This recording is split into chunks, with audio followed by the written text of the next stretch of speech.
Fala galera, tudo bom com vocês? Meu nome é Henrique Guedes e esse é o canal Batendo Roda, canal para falar de Fórmula 1. Então se você é fã de automobilismo, chega mais, se inscreve no canal e se você gostar do vídeo, deixa o like.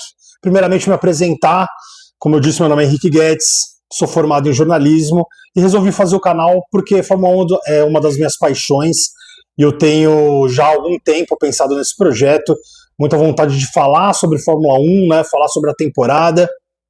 Então decidi fazer o canal Batendo Roda e espero que vocês me acompanhem aí e que vocês gostem bastante, tá bom? Bom, para começar, gente, esse é um episódio piloto, então ainda não vai ter nada muito rebuscado, não fiz nem vinheta ainda, mas primeiro a gente começa e depois a gente vai melhorando conforme for passando o tempo, tá bom? Então para esse primeiro episódio, galera, eu decidi pedir para algumas pessoas mandarem algumas perguntas sobre a temporada, sobre Fórmula 1 em geral. Então eu decidi fazer nesse primeiro episódio respondendo essas perguntas, né, que o pessoal mandou aqui. Achei uma boa forma de a gente começar esse primeiro vídeo, esse episódio piloto. Tá bom? Vamos nessa então, vamos responder as perguntas. A primeira pergunta é do Vitor Vieira. Ele perguntou assim: contando com o promissor começo do Rafa Câmara na Fórmula 2, existe um mundo onde teremos dois brasileiros em breve na Fórmula 1? Então, Vitor, é o seguinte, pensei bastante para responder essa pergunta, é o seguinte, o Rafa Câmara, ele teve um início muito promissor, né? E para mim, para ele ter um acesso à Fórmula 1, assim, já pensando em 2027, por exemplo, eu acho que precisaria a gente pensar numa movimentação do Lewis Hamilton. Por que eu digo isso? O Rafa Câmara, ele é piloto da academia da Ferrari. O sucessor natural para esse cockpit da Ferrari tem sido muito cogitado o Oliver Burman, piloto da Haas, a Haas que é uma equipe cliente da Ferrari, né, usa o motor Ferrari, assim como a Cadillac também, mas uma Cadillac é uma equipe pioneira que está estreando esse ano na Fórmula 1, com o Valtteri Bottas e o Sérgio Pérez, né, os dois pilotos aí bastante experientes. E o Oliver Burman ele já vem sido cogitado para assumir esse cockpit da Ferrari há bastante tempo. Né? O que rola no paddock é que ele é o nome para quando o Lewis Hamilton se aposentar, provavelmente, ou então quando o Charles Leclerc sair. Então eu acho que dependeria de uma movimentação dessa, uma aposentadoria do Lewis Hamilton para o Oliver Burman assumir esse cockpit da Ferrari e aí talvez o Rafa Câmara ele poder ter o assento na Haas. Né? Eu acho que esse seria o caminho mais natural para o Rafa poder estrear na Fórmula 1. A gente não sabe se ano que vem, então vai depender muito de como a Ferrari vai ir. Inclusive, as perguntas aqui que vocês mandaram, tem várias que linkam uma com as outras. Então, conforme eu for respondendo, vocês vão perceber que elas estão linkando. Né? Então, acho sim que o Rafa Câmara ele tem a possibilidade de assumir algum assento na Fórmula 1, principalmente por ele ser piloto da Academia Ferrari. Então, eu acho que esse seria o caminho natural, tá bom? A próxima pergunta é do Wallace Tadeu. Henrique, tinha comentado com os meninos, será que o Alonso não passa um zap pro Briatore? Devido à porcaria que tá a Aston Martin e a constante fogueira que o Colapinto vive na Alpine? Wallace, seguinte, não é muito normal, né? Pilotos mudarem de equipe no meio da temporada. Isso já aconteceu, obviamente, mas o que acontece mais é de pilotos reservas assumirem o lugar de um piloto que não está correspondendo na temporada. Né? O Newey, apesar das especulações que ele possa sair da Aston Martin, o Adrian Newey, né, parece que ele não vai.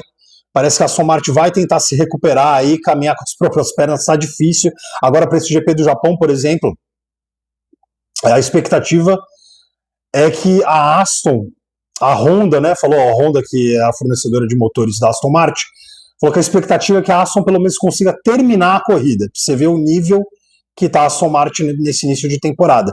Mas acho que eles vão tentar se recuperar. O Adrian Newey também vai se manter na Aston Martin, vai ficar para 2027, aí com um pouco mais de noção e otimização desse novo regulamento, conseguir realmente colocar em prática o projeto que era muito, como que eu posso colocar, um projeto muito estimado, né, por todos os componentes ali da Aston Martin e que por enquanto, né, começou de uma forma trágica, mas vamos ver aí ao longo da temporada. É bom lembrar que agora o GP do Japão é só a terceira etapa da temporada. O Pedro Mendes respondeu: fala Henrique, beleza? Ele perguntou, aliás, fala Henrique, beleza? Qual você acha que é o teto do Bortoleto na temporada com as limitações da Audi? Pode surpreender? Abraços. Seguinte, Pedrão, eu acho que é pontuar, cara. A Audi, apesar de não ser uma equipe como a Cadillac, que é pioneira esse ano, ela vem de um projeto da antiga Sauber, né? Então ela tá aí galgando um passo de cada vez ali na Fórmula 1.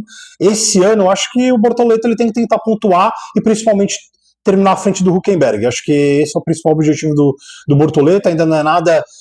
Eu acho que a Audi ainda não vai brigar pela quinta colocação da temporada de construtores, né, do campeonato de construtores. Eu acho que ainda não. Eu acho que ainda superestimar demais o que a Audi pode fazer nessa temporada, mas eu acredito que o Bortoleto ele possa pontuar. Ele já fez 2 pontos, né, nessas primeiras etapas. Eu acho que o pensamento dele tem que ser esse: terminar à frente do Hülkenberg, passar o máximo de vezes para o Q3 e pontuar. Eu acho que é o mesmo pensamento do ano passado, só que ano passado ele era estreante, esse ano já é o segundo ano dele na Fórmula 1. Acho que ele pode pensar de terminar mais vezes na zona de pontuação. Beleza? Wesley Rodrigo: Henrique, você acha que a Mercedes tem alguma irregularidade no motor nessa temporada de 2026? Digo isso devido à performance assustadora que ela tem se mostrado logo no início da temporada. Ele engatou uma segunda aqui. Você também acha que a Ferrari pode alcançar ela em algum momento nesse meio período de temporada, até as férias do meio do ano? Seguinte, Wesley. Cara, é fato que a Mercedes está à frente nesse início de temporada. A taxa do compressor do motor da Mercedes ela conseguiu otimizar mais que qualquer outra equipe, né? O que dá para ela 20, 30 cavalos de potência a mais em retas que as outras equipes. A Ferrari é mais rápida em curvas, ela tem mais pressão aerodinâmica, mas ela perde muito nas retas, o que faz a Mercedes estar com uma vantagem bem larga nesse início de temporada. É provável que em meados de junho isso caia, e aí a Ferrari consiga se aproximar um pouco mais. A Ferrari para Miami provavelmente vai vir com um pacote aerodinâmico todo novo, o que pode também fazer com que ela se aproxime um pouco mais. Mas ainda eu acho que para disputar vitórias nesse início de temporada é um pouco difícil, a não ser que seja alguma corrida maluca aí com chuva, mas eu acredito que nesse início a Mercedes vai papar todas. E isso ainda linka aqui com uma pergunta do João Paulo: quem perde mais com os cancelamentos do GP de Bahrein e da Arábia Saudita? Sem dúvidas a Mercedes. A Mercedes ela está bastante à frente, como eu acabei de falar, e com esse cancelamento seria 2 corridas que ela ia levar com o pé nas costas, provavelmente, né? Sempre deixando claro que não é uma ciência exata. A gente viu agora no Treino Livre 2, que ocorreu nessa madrugada, o Oscar Piastri ficando na frente. A gente não sabe se a Mercedes deu tudo ainda nesses primeiros 2 treinos lá em Suzuka, mas quem ficou na frente foi o Oscar Piastri com a McLaren. Então foi bastante surpreendente. Então a gente não sabe ainda o que pode acontecer. Mas assim, a tendência é que a Mercedes fosse papar esses 2 GPs também. Então é ela que perde mais, né? E ainda vai ficar um mês parado, sem corridas, e as equipes vão trabalhar. Então para Miami talvez a gente possa já ver algum cenário um pouquinho diferente do que a gente vem vendo até o momento. Tá bom? Então já respondendo 2 perguntas em uma, a do Wesley e a do João Pedro. Aqui o Matheus Antunes lançou logo 3. Primeira: caso não conquiste o título nesse ano, o Leclerc deve pensar em novos rumos ou acreditar na Ferrari mais uma vez? Então, muito se fala que esse ano seria o vai ou racha para o Leclerc na Ferrari, né? Eu vou fazer um paralelo que eu acho que vai ficar legal de responder essa pergunta. Vamos pensar em 2024, que o Max foi campeão, né, de pilotos, a McLaren foi campeã de construtores, e a Ferrari foi bem, né? Ganhou 5 provas, 3 com o Leclerc e 2 com o Carlos Sainz. Você sairia naquele momento da Ferrari, mesmo ainda não tendo disputado o título? porque a ideia é que em 2025, né, o carro evolua e você consiga, né, ter uma otimização do projeto e de desempenho. Não foi o que aconteceu. A Ferrari tentou fazer um carro totalmente novo para 2025, foi um desastre. Então, assim, a princípio, eu acho que a Ferrari está indo bem. A tendência é que ela consiga brigar em algum momento nesse campeonato por vitórias. A gente não sabe se vai dar para brigar por título. A princípio, eu acho que não. Mas, como eu disse, ainda são só. Essa etapa de Suzuka é só a terceira do campeonato. A gente não sabe o que vai acontecer. Mas, a princípio, eu acho que o Leclerc tem tudo para continuar. Porque, assim, a equipe que ele estava cogitando ir, né, que existiam rumores no paddock que ele poderia se transferir, é a Aston Martin. Olha a draga que está a Aston Martin. E olha como começou bem a Ferrari. Então, assim, eu acredito que não. Nesse momento, eu acho que ele não deveria sair. Eu acho que ele devia apostar ainda, até porque ele tem contrato até o final de 2029 com a escuderia italiana. A segunda pergunta aqui do Matheus. Será que além do projeto errado da Aston Martin, o Alonso também já deu o que tinha que dar? Vide a temporada 24 e 25?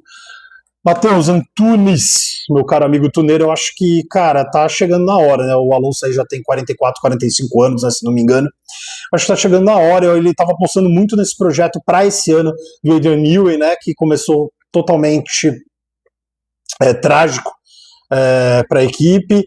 Eu não sei se ele vai apostar ainda em mais uma, 2 temporadas, não. Eu acho que tem grandes chances de ele se aposentar no final dessa temporada. Mas, não sei, né?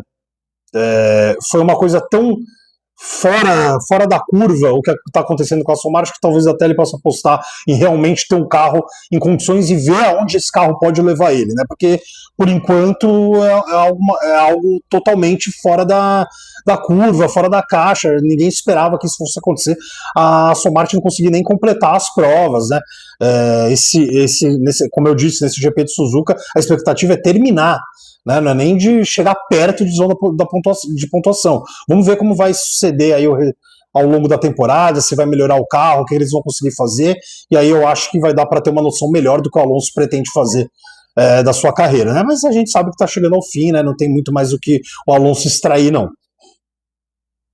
E a terceira que ele colocou aqui, até onde essa dupla atual pode levar a McLaren? Isso é algo mais para perdurar a temporada. Então, eu acho que assim, a McLaren, o safety car rodou mais que a McLaren, né, até o momento. O Oscar Piastri, como disse, nesse treino livre 3 surpreendeu e ficou em primeiro. O Norris foi o quarto no treino livre 2, né, no TL2. As Ferraris ficaram atrás da McLaren. Então, assim, o que rola no paddock, a gente sabe, a McLaren utiliza do motor Mercedes, e a gente sabe que ela não está conseguindo otimizar o motor como a equipe pioneira faz, né? A equipe dona do motor, a Mercedes, faz. Então, inclusive os chefões da McLaren estavam bem irritados, né, por não terem todas as dicas, vamos dizer assim, de como otimizar o motor. Mas parece que eles estão aí se encontrando, deram as caras nesses treinos livres, ficaram inclusive à frente da Ferrari, e no treino livre lideraram com o Oscar Piastri. Vamos ver, né, agora, hoje, na madrugada, às 11h30, tem o treino livre 3, e nessa madrugada, às 3 horas da manhã, tem a classificação, que aí é a hora do vamos ver. Vamos ver o que a McLaren pode fazer. A gente sabe da qualidade dos dois pilotos, o Lando Norris é o atual campeão mundial, mas a gente sabe que sem carro, pouca coisa pode se fazer. Eu acho que a McLaren ela está aos pouquinhos conseguindo extrair desse motor próximo do que a Mercedes pode extrair, e se ela conseguir o máximo de desempenho, a gente sabe que vai brigar, até porque os pilotos são excelentes.